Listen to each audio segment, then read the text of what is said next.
రాష్ట్ర వ్యాప్తంగా ధాన్యం కొనుగోళ్ల ప్రక్రియ పారదర్శకంగా నిర్వహిస్తున్నామని మంత్రి నాదెళ్ల మనోహర్ స్పష్టం చేశారు. రైతులెవరూ ఆందోళన చెందాల్సిన అవసరం లేదని, వారు పండించిన ప్రతి గింజను కొనుగోలు చేస్తామని భరోసా ఇచ్చారు. ఇప్పటివరకు 32,793 మంది రైతుల నుంచి 2,36,284 మెట్రిక్ టన్నుల ధాన్యాన్ని సేకరించామని తెలిపారు. ధాన్యం కొనుగోలు చేసిన 24 గంటల్లోనే రైతుల ఖాతాల్లో డబ్బు జమ చేయడం జరుగుతుందన్నారు. క్షేత్రస్థాయిలో దాదాపు 1,600 మంది సిబ్బంది ఈ ప్రక్రియలో నిమగ్నమయ్యారు చెప్పారు. రానున్న రోజుల్లో రైతులను ఆదుకునేందుకు ప్రభుత్వం సిద్ధంగా ఉందని మంత్రి నాదెళ్ల స్పష్టం చేశారు.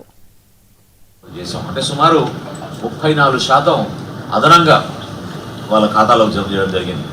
దీని వెనుక జరిగిన ఈ లోతైన ఎక్సర్సైజ్ అందులో అంటే ఏ విధంగా రైతాంగం దీన్ని ఉపయోగించుకోగలుగుతారు, ఒక ధైర్యం నింపగలుగుతాం అనే దాంట్లో ఒక చిన్న ఉదాహరణ.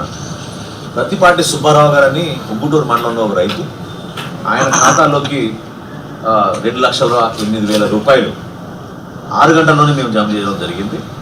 అదేవిధంగా భీమడోలు ఏలూరు జిల్లాలో నీలం త్రిమూర్తులు అనే రైతు, ఆయన ఖాతాలోకి 5 గంటల్లోనే మేము జమ చేయడం జరిగింది. ఈ 2 ఉదాహరణలకు ఎందుకు చెప్తున్నానంటే ఒక నమ్మకం కలిగే విధంగా ప్రతి రైతుని సమానంగా చూసుకుంటూ తనామన అనే భావన లేకుండా సరైన టైంకి వాళ్ళు అందించగలిగితే ఇమ్మీడియట్గా పేమెంట్ వాళ్ళకి అదే రోజు వచ్చే విధంగా.